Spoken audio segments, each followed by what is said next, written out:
Reserve bank of India यानी RBI ने gold loan को लेकर एक बड़ा फैसला ले लिया है।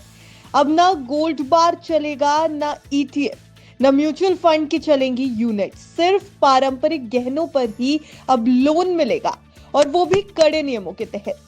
आरबीआई का कहना है कि यह कदम सिस्टम को सुरक्षित बनाने के लिए जरूरी है, लेकिन इसका सीधा असर उन लाखों लोगों पर पड़ेगा जो सोना गिरवी रखकर अपना काम चलाते हैं। आज की इस रिपोर्ट में वीडियो के अंत तक हमारे साथ जरूर बने रहिएगा, क्योंकि ये बेहद खास रिपोर्ट है। इसमें आपको ये समझने को मिलेगा कि आरबीआई का नया ड्राफ्ट आखिर क्या कहता है, आपके लिए इन सब चीजों में क्या कुछ बदला है, और इस नए नियम से किसे फायदा और किसे नुकसान होने वाला है। तो चलिए आपको बताते हैं आरबीआई के इस फैसले के बारे में सब कुछ डिटेल से। अब तक बहुत सारे लोग गोल्ड बार, सिल्वर, गोल्ड ईटीएफ या फिर म्यूचुअल फंड यूनिट्स को गिरवी रखकर लोन ले लेते थे। बैंक और एनबीएफसीज को लगता था कि सोने से जुड़ा कोई भी एसेट सुरक्षित है, लेकिन आरबीआई ने यह साफ कर दिया है कि ये सभी एसेट्स अब स्वीकार नहीं किए जाएंगे। आरबीआई ने लेंडर्स से कहा है कि कंजम्पशन लोन और इनकम जनरेशन लोन को साफ साफ अलग रखा जाए। सिर्फ कंजम्पशन के लिए दिए गए लोन को ही गोल्ड लोन माना जाएगा। जो लोन खेती या बिजनेस जैसे इनकम जनरेशन के लिए होंगे, उन्हें उनके इस्तेमाल के हिसाब से क्लासिफाई करना होगा। लेंडर्स को इन दोनों कैटेगरी को अलग अलग दिखाना भी होगा। आरबीआई के नए ड्राफ्ट फ्रेमवर्क के मुताबिक अब गोल्ड बार, सिल्वर या गोल्ड ईटीएफ और म्यूचुअल फंड यूनिट्स को गिरवी रखकर लोन नहीं लिया जा सकेगा।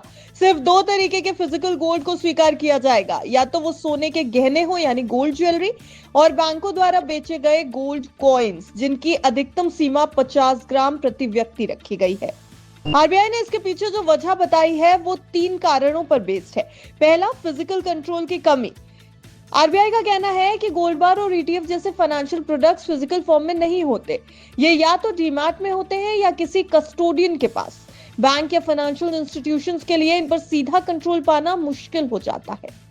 दूसरी बड़ी वजह है वैल्यूएशन में उतार चढ़ाव। गोल्ड ईटीएफ और म्यूचुअल फंड यूनिट्स की वैल्यू मार्केट में हर दिन बदलती रहती है।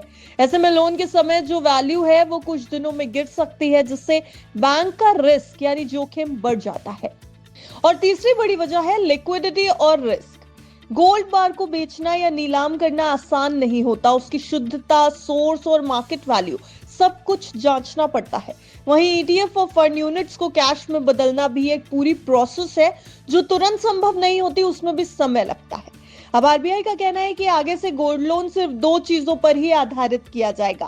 पहली बात है वो है गोल्ड ज्वेलरी, और दूसरा बैंकों द्वारा बेचे गए गोल्ड कॉइन, अधिकतम सीमा 50 ग्राम। ये दोनों संपत्तियां फिजिकली मौजूद होती हैं जिन्हें बैंक आसानी से जांच सकते हैं और स्टोर भी कर सकते हैं, और जरूरत पड़ने पर इन्हें नीलाम भी किया जा सकता है।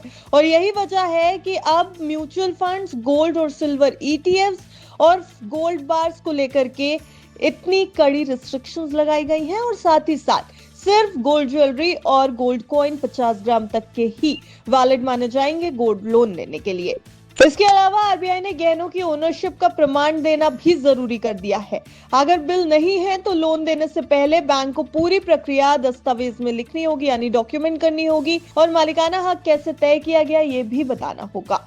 अगर ओनरशिप में कोई भी संदेह है तो लोन नहीं मिल पाएगा।